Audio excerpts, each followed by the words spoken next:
Right now, there's a number sitting in your bank account, and that number has been lying to you. Not because it's wrong, but because you've been reading it wrong your entire life. Here's something you probably never realized. The way you measure your own wealth might be the single biggest financial mistake you're making. Not overspending, not debt, not a bad investment. Just the number you compare yourself to. Why do people earning six figures still feel like they're falling behind? Why can someone with a stable job, a paid car, and money in savings still feel poor every single day? Why do so many people underestimate exactly where they stand? Stick with this video, because by the end, you're going to see your own financial life through a completely different lens. You're going to find out where you actually rank. Not where you feel like you rank, where you actually rank. And once you see the real numbers, you're not going to think about money the same way again. Here's something most people never notice. You don't compare yourself to most people. You compare yourself to the loudest people, the coworker with the new truck, the friend who just booked a trip you can't afford right now, the stranger online showing off a lifestyle that took you 3 seconds to see and them years of debt to build. Your brain doesn't average out humanity. It grabs the closest, shiniest example and treats it like the standard. That's not a flaw in your character. That's just how comparison works. Psychologists have a name for it: social comparison. Humans are wired to check their position against others nearby. It used to help us survive. Now, it just makes you feel behind in a world designed to constantly show you people who look ahead. But here's where it gets interesting. What if the people you're comparing yourself to aren't actually ahead at all? What if the picture you're building in your head has almost nothing to do with reality? Let's slow down for a second, because this next part is where almost everyone gets confused. Income is not wealth. Say that again in your head. Income is not wealth. Imagine you bring home $5,000 a month. That feels like a specific number, right? But wealth isn't what you earn. Wealth is what you keep.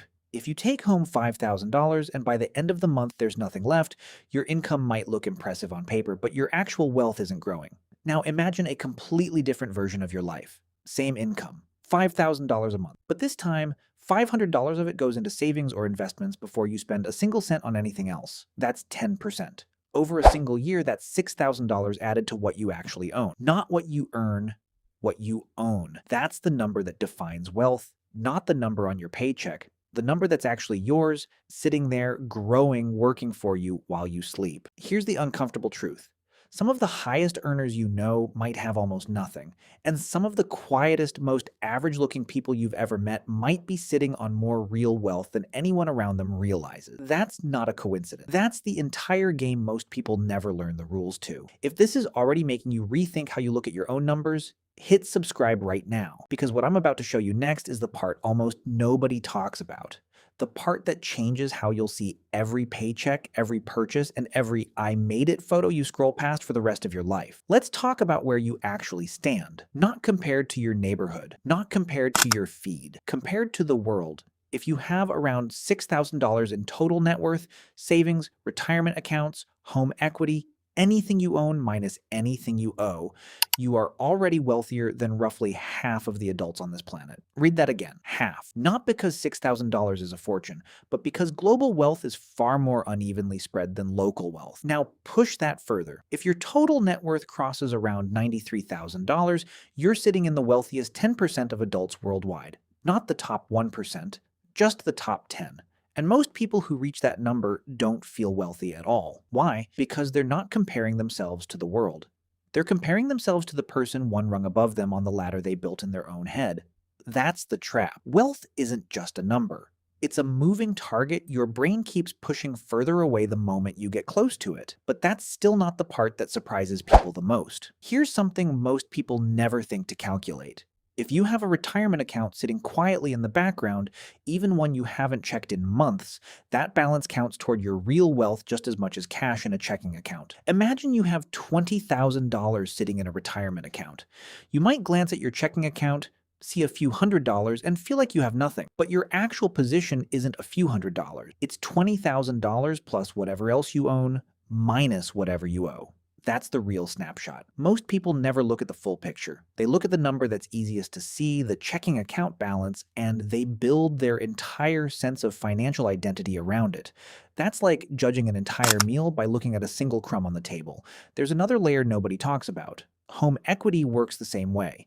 If your home is worth more than what you still owe on the mortgage, that difference is wealth too. It doesn't feel like wealth because you can't spend it on your morning coffee, but it's real, it's yours, and it counts.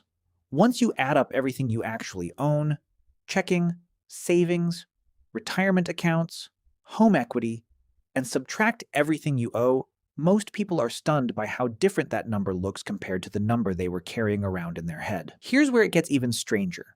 Let's say you hit a goal. You finally pay off a credit card. You finally build a small emergency fund. You finally hit a savings number you've been chasing for months. For a few days, you feel amazing, and then it fades. You start eyeing the next thing, a bigger goal, a bigger number, a better version of what you already have. This isn't a personal failure. Psychologists call this hedonic adaptation. You adjust to good news almost as fast as you receive it. The house that once felt like a dream becomes just the house. The raise that once felt life-changing becomes just your normal paycheck. Your brain resets the baseline, and suddenly, what used to feel like enough doesn't feel like enough anymore. That's not because you're ungrateful. That's because your mind is built to keep moving the finish line, so you keep striving. But if you don't notice this pattern, you can spend your entire life feeling behind, even while your actual numbers keep climbing. Think about the last time you made real financial progress. Maybe you paid down a chunk of debt. Maybe you increased how much goes into your retirement account. Maybe your investments grew over the last few years without you even checking every week. Did it feel like a big moment? Probably not, because progress that happens slowly rarely feels like progress at all. It just feels like normal life. Meanwhile, someone else's highlight reel feels loud, immediate, impossible to ignore. That's the imbalance. Your own growth is quiet. Everyone else's appears designed to be loud. So your brain weighs the loud thing more heavily, even when the quiet thing, your thing, is actually the one that matters. Here's where almost everyone gets fooled. You assume that because your progress doesn't feel dramatic, it isn't real. But imagine setting aside just $75 a week. By itself, that feels small, almost forgettable. But stretched across a full year, that's close to $4,000 added to what you own. No dramatic moment, no highlight reel, just quiet, steady accumulation happening in the background of an ordinary life. That's the part nobody posts about. Nobody films themselves transferring a modest amount into savings and calls it content. But that unfilmed, unglamorous habit is exactly what separates people who build real wealth from people who only look like they have it. So where does this leave you? If you're paying down debt, even slowly, you're building wealth. If you're setting aside any percentage of your income, even a small one, you're building wealth. If your net worth today is higher than it was a year ago, even by a modest amount, you are moving in the right direction, regardless of what anyone around you appears to be doing. The goal was never to match a stranger's lifestyle. The goal was never to keep pace with a highlight reel built to make you feel behind. The real goal is simpler and far more powerful. Know your actual numbers. Track your real net worth, not your perceived one. Measure your progress against your own starting point, not someone else's current chapter. Here's what I want you to sit with. You've probably spent years measuring your financial life against the wrong scoreboard. Against the loudest voices, against the most visible lifestyles, against a moving target your own brain keeps pushing further away. But your real wealth was never about beating someone else's number. It was about understanding your own. Once you know where you actually stand, once you stop letting comparison distort the picture, something shifts. You stop chasing. You start building with intention. You start making decisions based on where you're actually headed, not where you feel like you're falling short. That shift, right there, is worth more than any single dollar amount. Because financial confidence was never about having the most, it's about finally seeing clearly what you already have and choosing, on purpose, what comes next. So before you close this video and scroll back into a feed built to make you feel behind, take 30 seconds. Think about your actual number. Not the one you assume, the real one. Checking, savings, retirement, home equity, minus what you owe. You might be surprised. You might be further ahead than the story you've been telling yourself. And if you are, that's not luck. That's the result of choices you've already been making quietly, without applause, for longer than you've been giving yourself credit for. Wealth was never about outrunning everyone else. It was about finally noticing how far you've already come.